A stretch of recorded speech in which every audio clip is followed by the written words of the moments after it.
It's like an adult haircut. I've never seen it like this. And even if I hate it, it doesn't mean it's the last time I'm going to try with you. Because you're a barber. This is what you do. And I got a lot of hair, man. So. Exactly. It's self-destructing art. It'll be back, and yours especially, in no time flat. Hey, what's up, Beardbrand fam? Bob the Barber here, headquarters, Austin, Texas. And I got my buddy Chris Kimura here, who hasn't had a barber cut his hair since 1995. 96. 95. Either way, a hell of a long time. Let's go.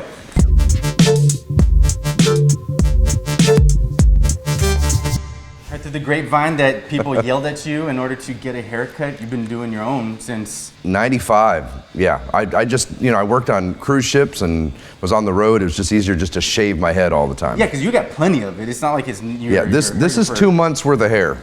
Oh Jesus, I believe it too, man. Yeah, this is 2 months worth of hair, and normally I just shave it. And you're talking about like just classic bit through the middle, like shave it with some soap. First I use clippers and go down with a 0 and then razor it. So I grabbed my 4.5, classic 4.5, and I'm gonna start low and see what it reveals, and then we'll just chip away from there. But yeah, I too have only seen your hair in a couple of versions, and it's yeah. What was I mean, 95 is a long time ago. What was easier? Why was it like the way to go? Again, just being a broke college musician, the idea of going to a barber every 2 weeks over like having money for food. It was a financial decision at that time, and then I did it for so many years. I just got used to it. Yeah. Do you have any tips or tricks or like favorite tools that you have kind of gone through over the years? For years I had a set of clippers and then never oiled them or I never maintained them. So they'd last about a year and then I'd have to buy a new one. Yeah. And the one you got me, I've actually been like doing the little oil thing, trying to follow the instructions because I know those are fancy. So you actually read the instructions then? I did. Well, I mean, you went, it was a gift. I wanted to, I didn't want it to die after a year. How has playing in front of smaller audiences or like no audiences at one point? Oh, it's horrible. Yeah.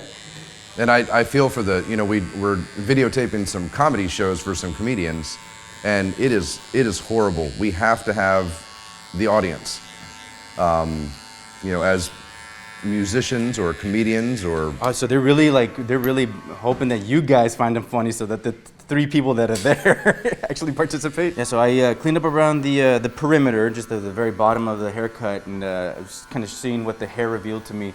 Now I'm just gonna take off some of this bulk with a classic clipper over comb, good old cordless. I don't even know what this one's called anymore. This is a what's this one, Chris?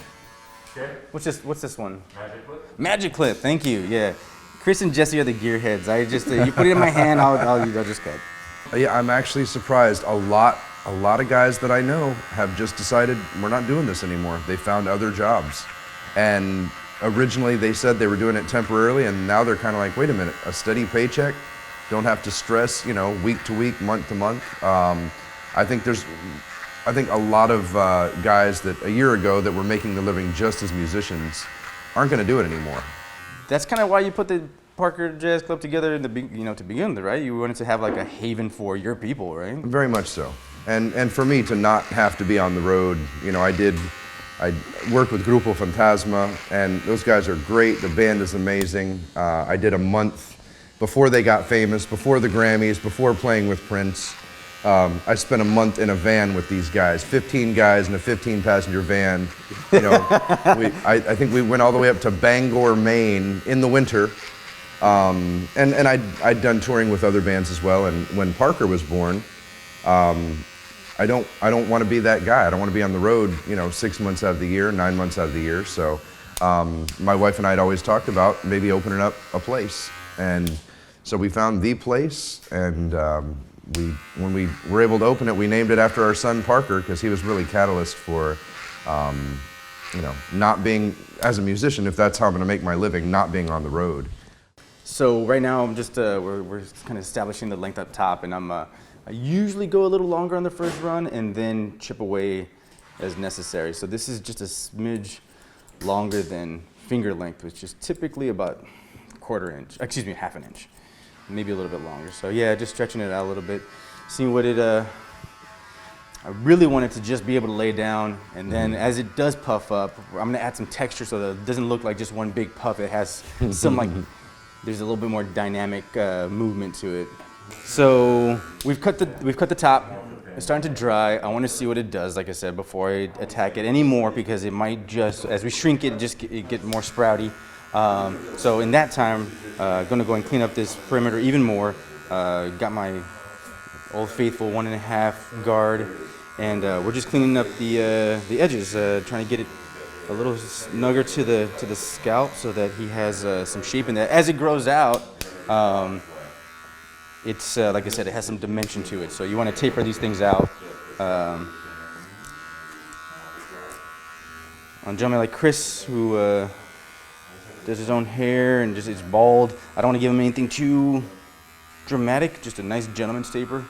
Clean up this edge. We'll keep on getting this closer and closer, and you can see that every neckline, like he has a little bit of a whip to it. So you know, not every hairline is going to be the same, and your technique might have to incorporate some different moves.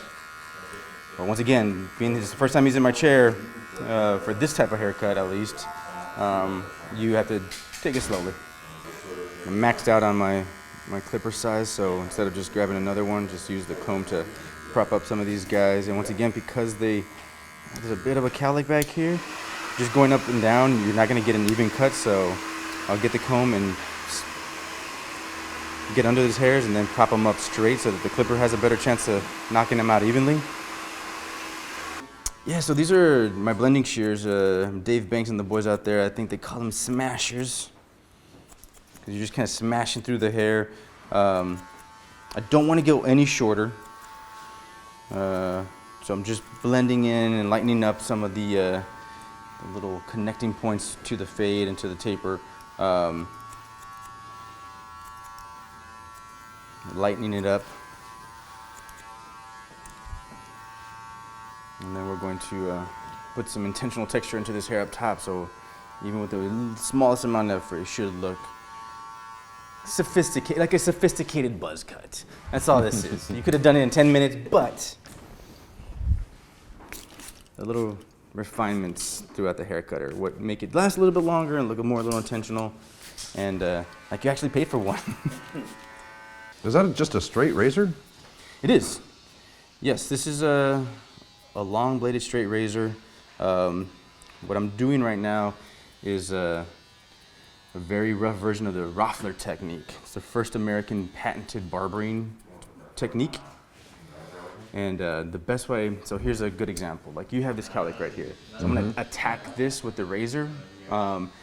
And the best analogy I have for it is that if you got a really thin branch from a tree, a young tree, and cut it off, and you had it sticking out, you could bend it, but it has some resistance to it, and you let it go and it swings right back out. If you took a buck knife or a hatchet and just tapped it all over the place without cutting through it, you could bend it a lot easier, but it still has some rigidity.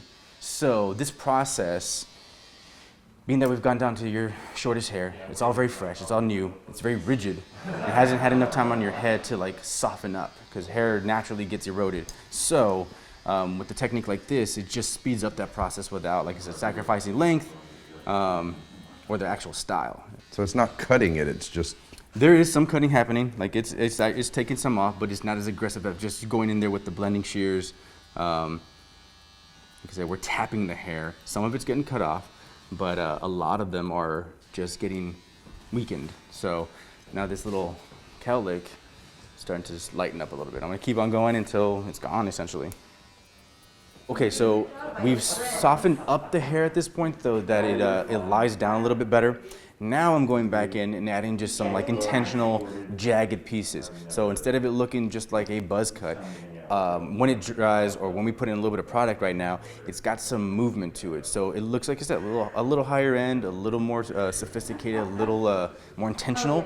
And this is called just point cutting. So I'm pulling up sections of the hair and pinching it. But your scissors are going like, they're going, yeah, that's crazy. Instead of just cutting it this way, I'm cutting it this way. And the reason I'm cutting it at this angle, this guy right here, is because the hairs are lined up in a pattern that are going to help push the hair this way. So if I were to do it the other way, that hair is going to actually help prop up the hair. So it'd be going against itself. I don't want your hair necessarily to spike up any more than it already is. So going at this current angle, it's going to help push the hair kind of forward, and that way when you take off your beanie, it's going to have some messiness to it, but it'll look Gotcha. like intentional. Okay. So I'm going to throw in some product real quick, see what this is looking like. Grab some old money, because I feel like there's some old money and some new money in your future. I usually call it a fat pea, a chickpea, fat pea.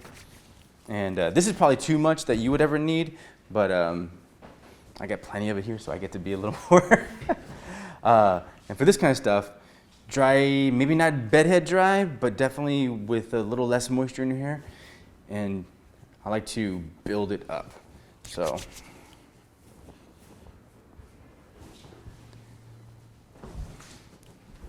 get it distributed nice and evenly.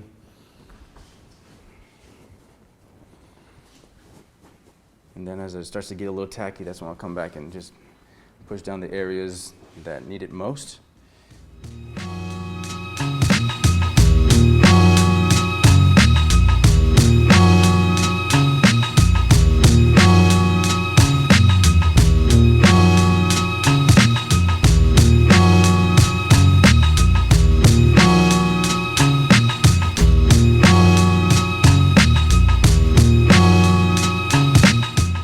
This is for you. This is that styling balm that we used, old money, like I said. Come on. The same thing I put here too? So here and then here? Yeah, just a little bit of residual and product. And then this guy right here is, like I said, my favorite.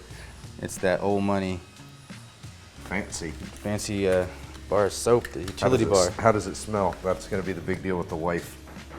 Oh, that's nice. What's cool about this stuff is that we have enough fragrances in there in a low amount that it works best with your chemistry. So it'll work with your juices, your. But yeah, that's all yours, brother. Well, I appreciate it, man. Thank you very much. Holy moly, yeah, you do look. It's crazy. Super simple, super sexy. Well, the real test will be when I get home. Whoever knew sweat could smell so good? I did, because I've been using Beardbrand's new deodorant. Grab it at beardbrand.com.